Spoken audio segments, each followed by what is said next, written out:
hii muda depuis que phase de groupe ilimalizikia? Kidogo nimepewa tuzo leo kupatana na insécurité yenye ilikuwa mwinchi.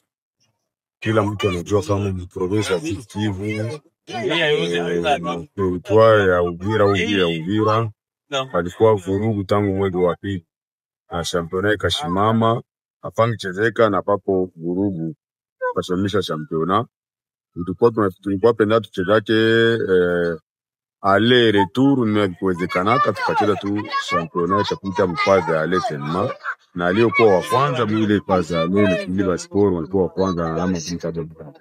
Na bahasha ambayo imetolewa kutimu bingwa wa msimu ambao kwenda kumalizika, ni mchango yenu kama viongozi wa entite wama ilikuwa angalau changa ya kila mtu ambaye anakuwa anapenda soka mjini Uvira? Pana bahasha ambayo tumetoa pour personnel za entite ndio zimetoa franga, ilikuwa mchango hapana. Na hiyo yote kwanza ni juu mpaka leo na ekipe mengi haipendi kushirikiana na sisi sana. Mpaka leo sisi tunapewa pesa ndogo sana za kuorganize mpira. Na palikuwa mawazo ya kuambia kama wanakuwa wanachanga, kila timu inachanga $100.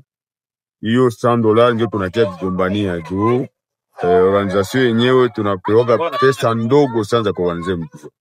Na hiyo iko masheria kamumu ndio perimeter hii.